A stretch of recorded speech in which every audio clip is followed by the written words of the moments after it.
একটি আয়তক্ষেত্রের দৈর্ঘ্য 20% বৃদ্ধি এবং প্রস্থ 10% হ্রাস করলে ক্ষেত্রফলে শতকরা কত পরিবর্তন হবে? এই অঙ্কটি করার একটি চমৎকার শর্টকাট নিয়ম আছে।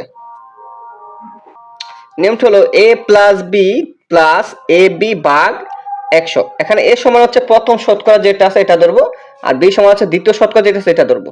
এখানে প্রথম শতকরা আছে 20, দ্বিতীয় শতকরা আছে 10। এখানে প্রথম শতকরা বলছে বৃদ্ধি, এই জন্য এটার আগে দিব প্লাস চিহ্ন, আর দ্বিতীয় শতকরা বলছে হ্রাস, এই জন্য এটার আগে দিব মাইনাস চিহ্ন। এবার আমরা মানগুলা বসাই দিই।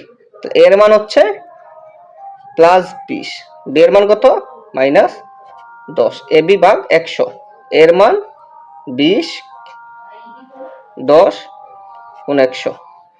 তাহলে 20 প্লাসে মাইনাসে মাইনাস 10, 20 10 200, আর এটার আগে একটা প্লাস, এটা মাইনাস, প্লাসে মাইনাসে মাইনাস ভাগ 100।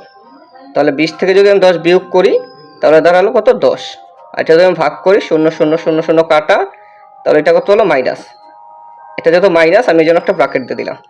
তাহলে 10 এই প্লাস আর মাইনাস হলো মাইনাস, তাহলে এখান থেকে 2, তাহলে 10 থেকে 2 থাকে কত 8।